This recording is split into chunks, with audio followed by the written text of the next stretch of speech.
ఇది 2011 నుంచి నిర్మిస్తున్నప్పటికీ 2023 జూన్లో దిగి ఆలయాన్ని ఓపెన్ చేశారు. అప్పటి నుండి నిత్య సేవలు అందుకుంటాడు. ఏదైతే బద్రీనాథ్ ఉత్తరాఖండ్లో ఉన్నటువంటి బద్రీనాథ్ ఓన్లీ 6 నెలలు మాత్రమే ఆలయం మనకు ఓపెన్ ఉంటుంది. ఈ ఆలయం మాత్రం మనకు 365 డేస్ ఓపెన్ ఉంటుంది. అర్చకులు కూడా ఉత్తరాఖండ్కి వచ్చిన వారే ఈ ఆలయంలో కూడా కూర్చొని అదే తరహాలో జరుగుతాయి. మొత్తం అక్కడే ఉంటుంది. ఎవరైతే బద్రీనాథ్ని వెళ్ళలేని వాళ్ళు ఇక్కడ 2000 కిలోమీటర్లు ఉంటుంది, 6 నెలలు మాత్రమే ఉంటుంది. చాలా ప్రయాసలకు కూర్చున్నటువంటి బద్రీనాథ్ ఆలయానికి వెళ్ళాలంటే చాలా ప్రయాసం ఉంటుంది.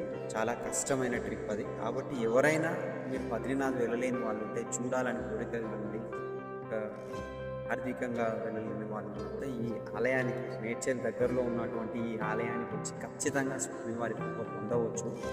మనకు ఇది అవుటర్ ఎగ్జిట్ 6 నుండి కేవలం 15 కిలోమీటర్లు, మేడ్చల్ నుంచి మనకు 10 కిలోమీటర్ల దూరంలో ఉంటుంది. ఇది సిద్దిపేట జిల్లా బండమైలారం అయినప్పటికీ హైదరాబాద్కు దగ్గరలో ఉంటుంది. ఖచ్చితంగా ఈ ఆలయాన్ని దర్శించాలని కోరుకుంటున్నాను.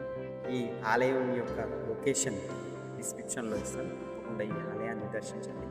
Thank you.